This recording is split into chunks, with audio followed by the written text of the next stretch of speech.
बिहार से लेकर बंगाल तक दुर्गा पूजा की धूम है। मंदिरों की भव्यता देखते ही बनती है। बिहार में भी कोने कोने में देवी दुर्गा का मंदिर स्थापित है। सभी मंदिरों की अलग अलग मान्यताएं हैं, सबकी अलग अलग कथाएं हैं। इन मंदिरों और यहाँ बैठी माँ के दर्शन से लोगों की सारी मनोकामनाएं पूरी होती है। ऐसे में आज हम आपको बिहार के 5 प्रमुख देवी मंदिरों के बारे में बताएंगे। दुर्गा पूजा में इन देवी मंदिरों की महत्ता बढ़ जाती है और मां के दर्शन को लाखों लोग पहुंचते हैं। इन मंदिरों के दर्शन मात्र से सभी कष्ट दूर हो जाते हैं। सबसे पहले हम बात कर रहे हैं मां मुंडेश्वरी मंदिर की। यहाँ आने वाले भक्त अपनी मुरादों को लेकर मां का दर्शन करते हैं। मान्यता है कि मां अपने हर भक्त की मनोकामना पूरी करती है। ये मंदिर कैमूर की पहाड़ी पर अवस्थित है। मां मुंडेश्वरी मंदिर की खास बात यह है कि यहाँ पशु बलि की सात्विक परंपरा है। यहाँ पर बलि के लिए बकरा लाया जाता है, लेकिन उसके प्राण नहीं लिए जाते। दरअसल जब बकरे को माता के सामने लाया जाता है तो पुजारी मां की मूर्ति को स्पर्श कर कुछ चावल बकरे को फेंक देता है। इससे बकरा बेहोश हो जाता है। फिर थोड़ी देर के बाद उस पर अक्षत फेंकने की प्रक्रिया होती है तो बकरा उठकर खड़ा होता है। बस ऐसे ही बलि की प्रक्रिया पूरी हो जाती है। पौराणिक कथाओं के अनुसार जहाँ ये मंदिर बना है उस जगह पर मां ने चंडमुंड नाम के असुरों का वध किया था। इसलिए ये मंदिर माता मुंडेश्वरी देवी के नाम से प्रसिद्ध है। बता दें कि मंदिर परिसर में पाए गए कुछ शिलालेख ब्राह्मी लिपि में है और मंदिर का अष्टकार गर्भगृह आज तक कायम है। अब बात करते हैं मां उग्रतारा की। मां उग्रतारा मंदिर सहरसा में अवस्थित है। ये भी एक महत्वपूर्ण शक्तिपीठ है। ये शक्तिपीठ सहरसा मुख्यालय से 17 किलोमीटर दूर महिषी में स्थित है। कहा जाता है कि यहाँ देवी सती की बाईं आंख गिरी थी। यहाँ भगवती तीनों स्वरूप उग्रतारा, नील सरस्वती एवं एक जटा के रूप में विद्यमान है। ऐसी मान्यता है कि बिना उग्रतारा के आदेश के तंत्र सिद्धि पूरी नहीं होती है। यही कारण है कि तंत्र साधना करने वाले लोग यहाँ अवश्य आते हैं। नवरात्रा में अष्टमी के दिन यहाँ साधकों की भीड़ लगती है। मंदिरों को लेकर ये भी मान्यता है कि ऋषि वशिष्ठ ने उग्रतारा की बदौलत भगवती को प्रसन्न किया था। उनके प्रथम साधक की इस कठिन साधना के कारण ही भगवती वशिष्ठ आराधिता उग्रतारा के नाम से जानी जाती है। उग्रतारा नाम के पीछे दूसरी मान्यता है कि मां अपने भक्तों के उग्र से उग्र व्याधियों का नाश करने वाली है। बताया जाता है कि महर्षि वशिष्ठ ने चीनाचार विधि से देवी की घोर उपासना इसी स्थल पर की थी।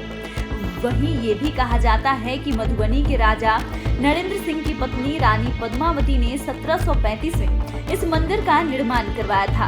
मंडन मिश्र ने पत्नी विदुषी भारती के आदि शंकराचार्य का शास्त्रार्थ इसी जगह पर हुआ था, जिसमें शंकराचार्य को पराजित होना पड़ा था। मुंगेर जिले में गंगा तट पर स्थित मां चंडिका देवी का मंदिर भी प्रसिद्ध शक्तिपीठ है। इस स्थल पर माता सती की दाईं आंख गिरी थी। यहाँ मुख्य मंदिर में सोने से गढ़ी आंख स्थापित है। पौराणिक कथाओं के अनुसार इस मंदिर की स्थापना का उल्लेख सतयुग से ही है। बताया जाता है कि लंका विजय के बाद भगवान राम ने यहाँ देवी की पूजा की थी। ये भी मान्यता है कि यहाँ दर्शन मात्र से आंखों की समस्या दूर हो जाती है। दरअसल इस मंदिर में लोग आंखों की पीड़ा को दूर करने की उम्मीद लिए आते हैं। मान्यता है कि यहाँ का काजल हर प्रकार के नेत्र विकार दूर करता है, इसलिए लोग दूर दूर से केवल यहाँ का काजल लेने आते हैं। वैसे तो पूरे साल माँ के भक्तों की भीड़ रहती है, लेकिन नवरात्र में उनकी संख्या लाखों में पहुँच जाती है। इस मंदिर की कथा रामायण काल के अलावा महाभारत युग से भी जुड़ी है। कथा के अनुसार अंग्रेज के राजा कर्ण मां चंडिका के भक्त थे और रोजाना खौलते हुए तेल की कराह में कूद जाते थे। इस प्रकार वो अपनी जान देकर मां की पूजा किया करते थे। मां उनके इस बलिदान से अत्यंत प्रसन्न हो जाती थी और हर रोज वो राजा कर्ण को जीवित कर देती थी। इसके अलावा वो कर्ण को 1.25 मन सोना भी देती थी। कर्ण उस सोने को मुंगेर के कर्ण चौराहे पर ले जाकर लोगों में बांट देते थे। कहा जाता है कि राजा विक्रमादित्य को ये जानकारी मिली तो वे वहां चुपके से वेश बदलकर पहुंच गए और राजा कर्ण के इस राज को जान गए। एक दिन चुपके से राजा विक्रमादित्य राजा कर्ण के पहले वहां पहुंच गए और उन्होंने कड़ाह में छलांग लगा दी। बाद में रोजाना की भांति मां ने उन्हें जीवित कर दिया। उन्होंने लगातार 3 बार कड़ाह में कूदकर अपना शरीर समाप्त किया और माता ने उन्हें जीवित कर दिया। चौथी बार माता ने उन्हें रोका और वो वर मांगने को कहा। तब राजा विक्रमादित्य ने माता से सोने देने वाला थैला और अमृत कलश मांग लिया। कहा जाता है कि माता ने दोनों चीजें देने के बाद वहां रखे कड़ाह को उलट दिया और उसी के अंदर विराजमान हो गई। इसके बाद से अभी तक कड़ाह उल्टा हुआ है और उसी के अंदर मां की पूजा होती है। थावे वाली मां के मंदिर की भी पौराणिक मान्यता है।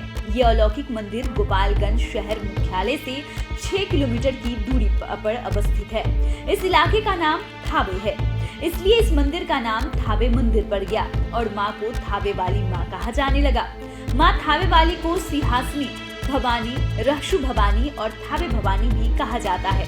कहा जाता है कि मां थावे वाली असम के कामरूप कामाख्या से आई है। पौराणिक मान्यता है कि प्राचीन काल में थावे में माता कामाख्या के बहुत सच्चे भक्त रहसु भगत रहते थे। वो माता की बहुत सच्चे मन से भक्ति करते थे और माता भी उनकी भक्ति से प्रसन्न रहती थी। माता की कृपा से उनके अंदर बहुत सी दिव्य शक्तियां भी थी, लेकिन वहां के तत्कालीन राजा मनन सिंह को उनकी भक्ति पसंद नहीं थी। वे रहसु भगत को ढोंगी पाखंडी समझते थे।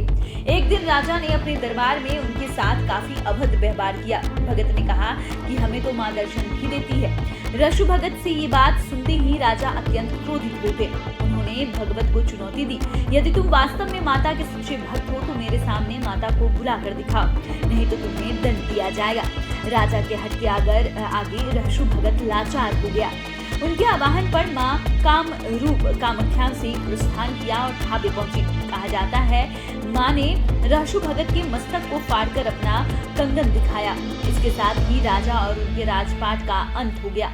उसी जगह आज मां थावे वाली मां का भव्य मंदिर है। उसके बगल में ही रहसु भगत का मंदिर है और ऐसी मान्यता है कि रहसु भगत की मूर्ति के दर्शन के बिना मां की भक्ति पूरी नहीं होती है। अब बात करते हैं बिहार की राजधानी पटना में अवस्थित बड़ी पटन देवी मंदिर की। यहाँ माँ बड़ी पटन देवी विराजमान है। पटना सिटी में अवस्थित बड़ी पटन देवी महत्वपूर्ण शक्तिपीठों में से एक है। कहा जाता है कि देवी सती के शरीर का दाहिना जांघ यहीं पर गिरा था। बताया जाता है कि उत्खनन के दौरान इसी जगह पर महाकाली, महालक्ष्मी और महासरस्वती की 3 प्रतिमाएं मिली थी, जिसे यहीं पर स्थापित कर दी गई। ये सभी प्रतिमाएं काले पत्थर पर बनी हैं। इसी स्थल को बड़ी पटन देवी का नाम से जाना जाता है। यहाँ सालों भर भक्तों और श्रद्धालुओं की भीड़ लगी रहती है। हर दिन हजारों लोग पहुँचते हैं और नवरात्रि में तो ये संख्या लाखों में पहुँच जाती है। बड़ी पटन देवी से थोड़ी ही दूर पर छोटी पटन देवी माँ का मंदिर है। दोनों मंदिरों के बीच लगभग 3 किलोमीटर की दूरी है। ये भी एक प्रसिद्ध शक्ति पीठ माना जाता है। पौराणिक मान्यताओं के अनुसार यहाँ देवी सती का पट और वस्त्र गिरे थे। जहाँ वस्त्र गिरा था वहाँ पर मंदिर बनाया गया। महालक्ष्मी, महाकाली और महासरस्वती की प्रतिमाएं स्थापित की गई। बड़ी पटन देवी के दर्शन करने के लिए आने वाले लोग छोटी पटन देवी माँ के दर्शन भी अनिवार्य रूप से करते हैं और दुर्गा पूजा में तो इन दोनों मंदिरों की भव्यता और छटा देखने ही बनती है। तो फिलहाल के लिए इतना ही। अगर आपने अभी तक चैनल को सब्सक्राइब नहीं किया है तो सब्सक्राइब कर ले। फेसबुक पेज को लाइक करना ना भूलें। वीडियो देखने के लिए आपका धन्यवाद।